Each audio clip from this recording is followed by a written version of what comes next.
आज हम लोग इस सीरीज में शुरू करने वाले हैं क्लास 9 का एनसीईआरटी। क्लास 9 का हम लोग एक एक करके देखेंगे, ठीक है। हम लोग शुरू करने वाले हैं एनसीईआरटी क्लास 9 का एनसीईआरटी का ज्योग्राफी शुरू करने वाले हैं, ठीक है।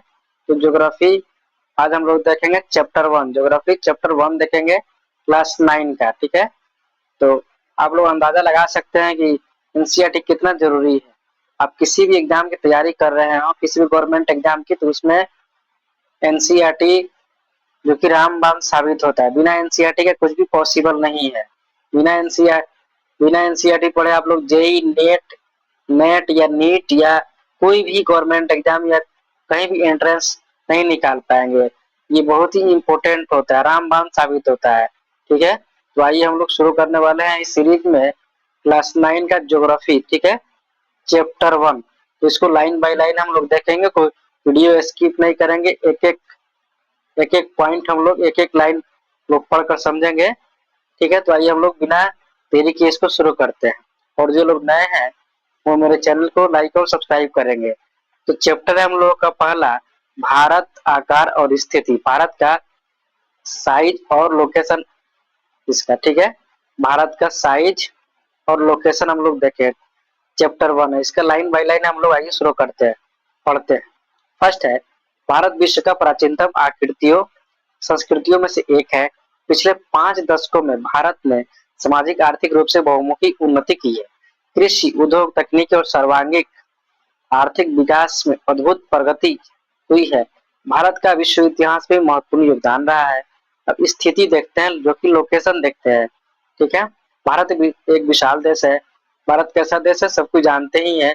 भारत कैसा है, भारत हम लोग का विशाल देश है। भारत कैसा देश है, ये भारत हम लोग का विशाल देश है। थोड़ा कलर चेंज करता अच्छा लगेगा। भारत एक विशाल देश है। ये उत्तरी गोलार्ध में स्थित है। इंडियन मैप में देखिएगा, इंडियन मैप में ऐसे देखिएगा तो भारत हम लोग का बता देते हैं। हम लोग का इंडिया किधर है, तो ये इंडिया है, ठीक है। तो ये बीचों बीच हो जाता है इक्वेटर, ठीक है। हम लोग का इंडिया किधर, उत्तरी गोलार्ध में, नॉर्दर्न हेमिस्फीयर में है। याद रखना। भारत कहाँ स्थित है, उत्तरी गोलार्ध में स्थित है। भारत कहाँ स्थित, उत्तरी गोलार्ध में स्थित है। इसका मुख्य भाग इसका मुख्य भाग 84 8 डिग्री 4 मिनट उत्तर से 37 डिग्री 6 मिनट उत्तर अक्षांश तथा 68 डिग्री 7 मिनट पूर्व से 97 डिग्री 25 मिनट पूर्वी देशांतर तक है। कर्क रेखा 23.5 डिग्री उत्तर उत्तर में देश को लगभग 2 बराबर हिस्सों में बांटती है। कितने बराबर हिस्सों में बांटती है, तो 2 बराबर हिस्सों में बांटती है। 2 बराबर हिस्सों में बांटती कौन, कर्क रेखा 2 बराबर हिस्सों में बांटती है। मुख्य भूभाग के दक्षिण पूर्व में अंडमान और निकोबार द्वीप समूह, बंगाल की खाड़ी में तथा दक्षिण पश्चिम में लक्षद्वीप समूह, दक्षिण में कौन, लक्षद्वीप समूह अरब सागर में स्थित है। अपनी एटलस की सहायता से एटलस तो किसी पास होगा ही, एटलस की सहायता से इन द्वीप समूह को विस्तार ज्ञात करो। एटलस की सहायता से पता कर सकते हैं, ठीक है। अब देखिए, क्या आप जानते हैं, क्या जानते हैं, ये देखते हैं हम लोग। आकार थोड़ा देख लेते हैं, ये क्या है। क्या आप जानते हैं भारतीय संघ राज्य का सबसे दक्षिणतम बिंदु जो केंद्र पॉइंट कहा जाता है, सन 2004 में सुनामी लहरों के कारण समुद्र में जलमग्न हो गया। कौन, इंदिरा इंदिरा पॉइंट, जो कि जम्मू कश्मीर में था। अब देखते आकार, स्थिति हम लोग देख लिए। अब देखते हैं साइज के हिसाब से, ठीक है। आकार, भारत के भूभाग का कुल क्षेत्रफल लगभग 32.8 लाख वर्ग किलोमीटर स्क्वायर किलोमीटर है। भारत के विश्व का कुल क्षेत्रफल कितना है, तो ये भौगोलिक क्षेत्रफल, कुल भौगोलिक क्षेत्र का 2.4% है। एग्जैक्ट बोलिएगा तो 32,87,263 वर्ग किलोमीटर है। जो जो भी बंदे कॉम्पिटिटिव एग्जाम की तैयारी कर रहे हैं उनको ये डेटा याद रहना चाहिए, ठीक है। नेक्स्ट देखते हैं हम लोग ये पॉइंट, भौगोलिक क्षेत्रफल का 2.4% है। चित्र 1.2 में स्पष्ट है कि भारत विश्व का 7वां बड़ा देश है। विश्व का 7वां बड़ा देश कौन सा है, भारत है। भारत की स्थल सीमा लगभग 15,200 किलोमीटर और समुद्री तट रेखा अंडमान और निकोबार द्वीप समूह तथा लक्षद्वीप समूह के साथ 7516.6 किलोमीटर है। ये पॉइंट है कॉम्पिटिटिव एग्जाम के लिए, ठीक है। भारत की स्थल सीमा की लंबाई कितनी है? 15,200 वर्ग किलोमीटर है तथा समुद्री तट रेखा कितनी है? तो 7516.6 किलोमीटर। भारत के उत्तर पश्चिम, उत्तर तथा उत्तर पूर्वी सीमा पर नवीनतम वलित पर्वत है, जिस इसके दक्षिण का भूभाग उत्तर में चौड़ा है और 22 डिग्री उत्तरी अक्षांश से हिंद महासागर की ओर होता है। संकरा मतलब नैरो, नैरो होता है। इसके पश्चिम में अरब सागर तथा पूर्व में बंगाल की खाड़ी है। तो 1.3 में देखिए, 1.3 में देखिए, 1.3 कहाँ है भाई? हाँ, यहाँ पर देख सकते हैं आप। सबसे बड़ा देश क्या है क्षेत्रफल के हिसाब से? रूस है, उसके बाद कनाडा है, अमेरिका है, चीन है, ब्राजील है, ऑस्ट्रेलिया है और 7वें नंबर पर कौन है? भारत है। ठीक है, देखिए अक्षांश और देशांतर विस्तार लगभग कितना 30 डिग्री है, परंतु फिर भी पूर्व पश्चिम का विस्तार उत्तर दक्षिण के विस्तार की अपेक्षा कम प्रतीत है। गुजरात से अरुणाचल प्रदेश की स्थानीय समय में 2 घंटे का अंतर है। अतः 82 डिग्री 30 मिनट पूर्वी देशांतर रेखा को भारत के मानक एवं उत्तर माना गया है। ठीक है, जो कि उत्तर प्रदेश से मिर्जापुर से गुजरती है। अक्षांश का प्रभाव दक्षिण से उत्तर की ओर दिन और रात की अवधि पर पड़ता है। ठीक है, नेक्स्ट हम लोग देखते हैं पॉइंट। अब देखते हैं हम लोग, ज्ञात कीजिए 82 डिग्री 30 मिनट पूर्वी देशांतर को भारत की मानक एवं उत्तर क्यों माना गया? कन्याकुमारी और कश्मीर दिन रात की अवधि का अंतर कितना है? ज्ञात करना है, पता करना है। भारत तथा विश्व। भारतीय भूखंड, भारतीय भूखंड एशिया महाद्वीप के पूर्व और पश्चिम के मध्य में स्थित है। भारतीय भूभाग एशिया महाद्वीप का दक्षिण विस्तार है। हिंद महासागर जो कि पश्चिम में यूरोपीय देशों और पूर्वी एशियाई देशों में मिलाता है, भारत को केंद्रीय स्थिति प्रदान करता है।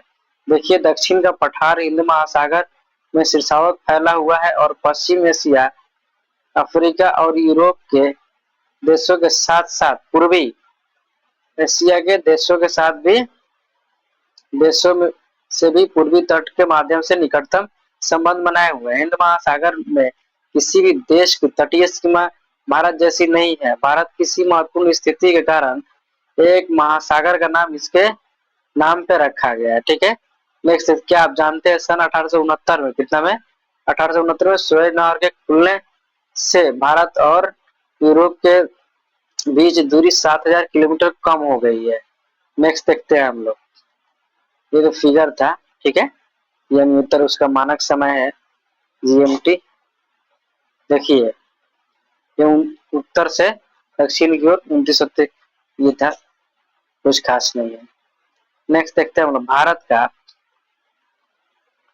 भारत का विश्व के देशों के साथ संपर्क युगों पुराना है, परंतु इस संबंध समुद्री जलमार्गों की अपेक्षा भूभागों से होकर था। उत्तरी पर्वतों के दर्रों से अनेक यात्री प्राचीन काल में भारत में आए, जबकि समुद्री मार्ग से बहुत समय तक ज्ञात नहीं थे। इन मार्गों से प्राचीन भारत से विचारों और वस्तुओं की आदान प्रदान होता रहा है। भारत का पश्चिम, मध्य और पूर्वी एशिया तथा दक्षिण एशिया के पड़ोसी देशों के साथ एक अद्भुत संपर्क रहा है। इस प्रकार उपनिषदों के विचार, रामायण और पंचतंत्र की कहानियां, भारतीय अंक एवं दशमलव प्रणाली आदि संसार के विभिन्न भागों तक पहुंच सके। मसाले, मलमल आदि कपड़े तथा व्यापार के अन्य सामान भारत के विभिन्न देशों को ले जाए जाते थे। इसके विपरीत यूनानी स्थापत्य कला तथा पश्चिम एशिया की वास्तुकला के प्रतीक मीनारों तथा गुंबद का प्रभाव हमारे देश के विभिन्न भागों में देखा गया है। अब देखते हैं हम लोग भारत के पड़ोसी देश। भारत के पड़ोसी देश देखते हैं। भारत का दक्षिण एशिया में एक महत्वपूर्ण स्थान है। भारत में 28 राज्य और 8 केंद्र शासित प्रदेश है। चित्र 1.8 में हम लोग देख सकते हैं। यहाँ देखते हैं, इसको थोड़ा सा ज्ञात कीजिए। क्या ज्ञात करना है भाई? पश्चिम और पूर्वी तटों पर शासित क्षेत्रों की संख्या क्या है? क्षेत्रफल के आधार पर सबसे बड़ा और सबसे छोटा राज्य कौन सा है? कौन से राज्य अंतर्राष्ट्रीय सीमा और समुद्र तट को स्पष्ट नहीं करते? पाकिस्तान, चीन, म्यांमार, बांग्लादेश की सीमाओं को छूने वाले राज्यों को 4 वर्गों में विभाजित कीजिए। उदाहरणार्थ उन राज्यों में वर्णित किस में पाकिस्तान में मिलती है, तो चित्र बनाइए। भारत की, तो देखते हैं भारत की मुख्य भूमि की सीमाएं उत्तर पश्चिम में पाकिस्तान और अफगानिस्तान के साथ, उत्तर में चीन, तिब्बत, नेपाल और भूटान के साथ, पूर्व में म्यांमार, बांग्लादेश के साथ, बांग्लादेश के साथ है, बांग्लादेश के साथ है। नेक्स्ट देखते हैं हम लोग, दक्षिण में समुद्र समुद्र पर हमारे पड़ोसी दो द्वीप समूह राष्ट्र श्रीलंका और मालदीव हैं। भारत और श्रीलंका के बीच में छोटा समुद्री रास्ता पाक जल संधि तथा मन्नार की खाड़ी है।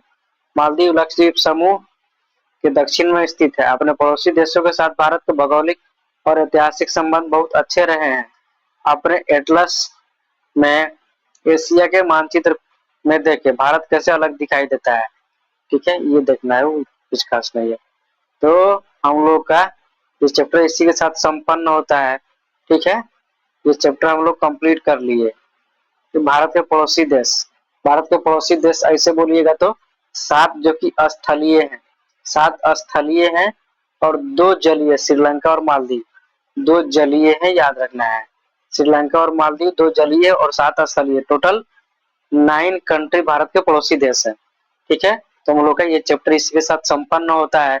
वीडियो कैसा लगा कमेंट करके बताइएगा, और जो लोग नए हैं वो लोग लाइक और सब्सक्राइब करेंगे। फिर हम लोग मिलेंगे नेक्स्ट वीडियो में नेक्स्ट से, तब तक के लिए इतना ही, ऑल द बेस्ट।